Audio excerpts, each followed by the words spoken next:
You ever just have something that just aggravates you to no end, and what you would call a pet peeve or something that just irritates you? I know on TikTok, the trend has become to call it your ick, or something gives you your ick. And so today I am going to talk about all the things that are my podcast icks. So, all the things that people do with their podcasts that give me the ick. So, stay tuned and I hope you enjoy this episode.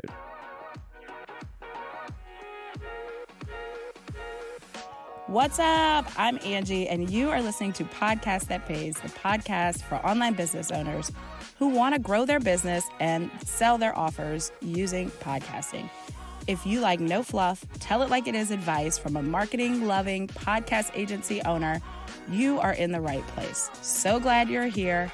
Let's dive in. Okay, so welcome back to another episode. And again, today we're going to talk about my podcast icks, and have a list here in front of me so that I can go through literally what gives me the cringe, the ick when I see people doing certain things with podcasting. And I'm sorry, I might offend some people and it might be a little negative at some point, but I promise I'm going to be giving you more episodes that are going to be proactive and not just telling you all the shit that you're doing wrong. So let's just kick this off and talk about my number one. I'm just going to start with my number one, top of the frickin' episode. My biggest, probably one of my biggest icks is spamming your podcast across social media.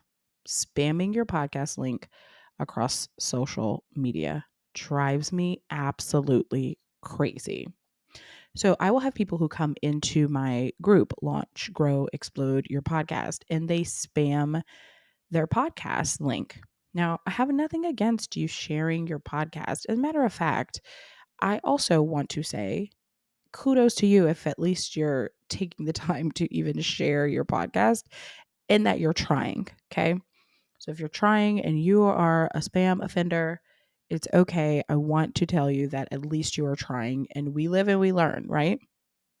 However, coming into my group, that is a group full of podcasters, and they're in that group specifically to learn podcasting skills, and dropping your episode without any context. So dropping your episode without any context, and also without any consideration for the people who you're dropping your episode in front of. So dropping your podcast episode about, I don't know, a sports podcast. So you have a sports podcast and you're like, episode 29 is out of the, of my favorite sports podcast. Go listen to it. It's about the Chicago Bears. Is it Bears, Chicago? About the Chicago Bears and how they, turned their season around to a winning season. And that's what you drop in my group full of podcasters. Like, and I'm being generous with what I'm saying, honestly, with the context that I provided or with the blurb. Usually people just drop the link without even saying anything. It's just the link and it just will pop up like, go listen to this, show, whatever, the link, the preview pops up, whatever. And so it gives me major ick. And also, it is wildly ineffective. So it gives me the ick because it's so ineffective and it's such a waste of time. And it makes you look like a spammy McSpammer. It makes you look like you don't know what you're doing. It makes you look like, I don't know, like, why am I clicking on this link? Why do you feel like that's relevant? So again, kudos for at least trying, but it's not effective. You're wasting your time. You are making yourself look like a spammer. Please stop doing that. It is not going to be helping you grow your show. So spamming your podcast link all over social media, you would call it link diarrhea, is probably my biggest ick. Number two, podcasts that are named after yourself. And I know that I'm probably going to upset some people with this one, but I do not want you to name your podcast The Angie Jordan Show. I do not want you to name your podcast after you. Why? Because we don't know what that podcast is about. Because I know that you are a very important person and that you are brilliant and that what you have to say matters and all of those things. However, no one else knows that. And you only have a few seconds to be able to capture someone's attention where someone will know what your podcast is about. So naming it after yourself when you're just starting out and you have a smaller audience is really not an effective strategy. And it just gives me the ick. Okay, next one. Bad cover art. Using selfies in your cover art or too many words in your cover art. Listen, this one here really gets me. So my cover art does not have my picture on it. Why? Because at the time that I created it, I didn't have professional pictures of myself. I didn't have them. I only had selfies. And my designer was like, there is no way in hell that I am going to make you a cover art with a non-professional picture with your selfie. It ain't happening. You need something that's professional. And I was like, okay, fair. So let's just take my picture off of it. Let's take me out of the equation and let's just create a cover art that doesn't have me on it. So your cover art, again, this is also comes into the name, right? So this is your opportunity to grab people's attention, and it is your brand. It is a representation of your brand. So if you come on here looking with your selfie and you got your selfie cut out because you used a Canva and you did the background remover and you're over here in the little corner in your little selfie and it looks, I don't know, unprofessional. It looks like you mocked it up. It diminishes, it takes away from someone's first impression of your brand and your podcast. It just does. And so if you are like, keep it simple. So the rules that I would say is if you are designing it yourself, keep it really simple. Stay as close as possible as you can to like a Canva template. Don't try to go outside the box very much, or use a really professional photo of yourself and just add some text on it. But do not try to over design something if you are not a designer and try to make a podcast that has a lot of different design elements when you're not sure or you don't know how to do it.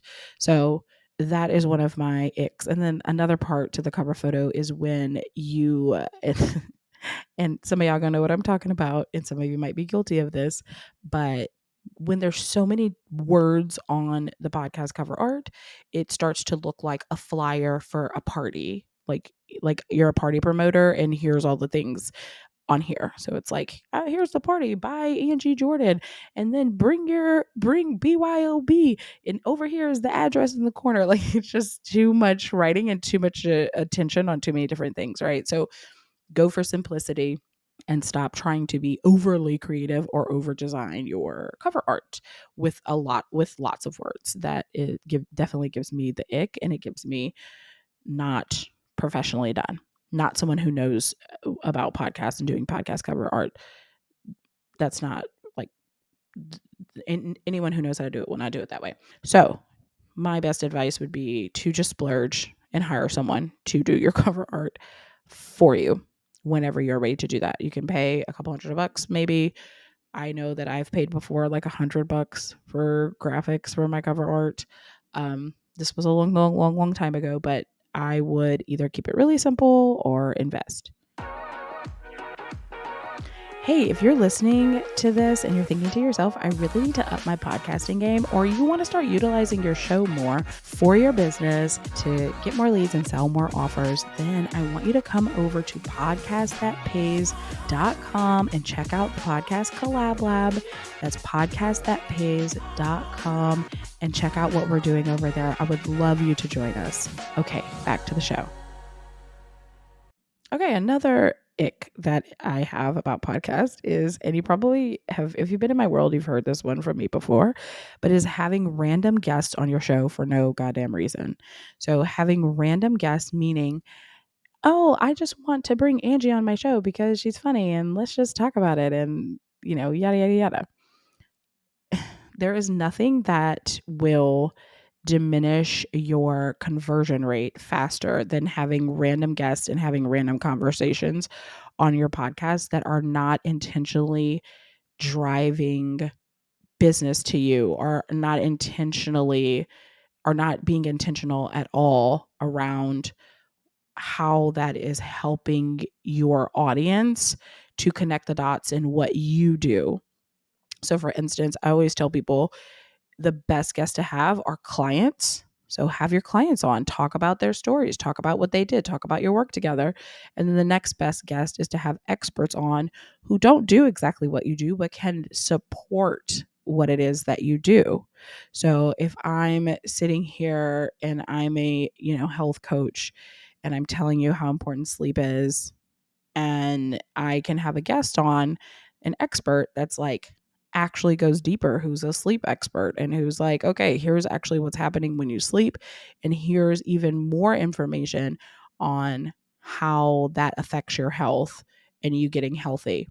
So it's like a deeper layer in there that expert comes to back up what you are saying and actually provide more value in a deeper way, right? So having guests for no reason is a big ick of mine. Okay, next ick, not landing the plane. Not landing the plane is probably climbing the ranks of my biggest icks. So, when you are recording a podcast, and I have seen so many people do this that are just sort of meandering around and are just talking about, and I get the let's be conversational, but what happens is when you open a story and you're telling a story, you're like, guess what happened to me? And then you forget why you told that story or how to tie that back into, or you don't land the plane. You don't tie that back into why we're listening to this podcast in the first place. So, like, if I went off in this episode and started telling you a story about, I don't know, something that happened to me yesterday walking around New York City, and then I forget to say, okay, this is what that has to do with the story, then it just kind of is like I'm rambling. And so it's good to share and to be conversational in your podcast, but you always need to tie it back to what is that main point.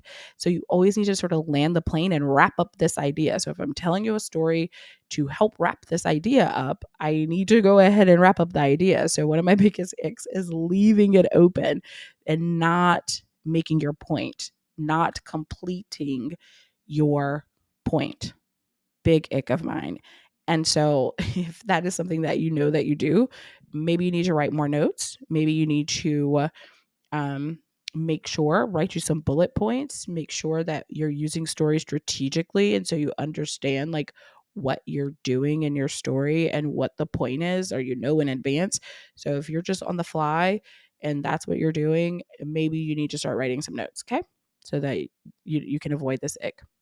And then the last one that I have is long ass intros, or I'm in your episode 5 minutes and I still don't know what the episode is about. I still don't know what to expect. I still don't know what's coming, or I still haven't gotten to any meat yet 5 minutes in.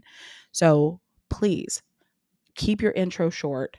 I know that you want to connect and be more personal with people, but you will lose people. You will lose brand new listeners who are coming to find you if you are just like, today I listened to a podcast once. I really wanted to listen to this.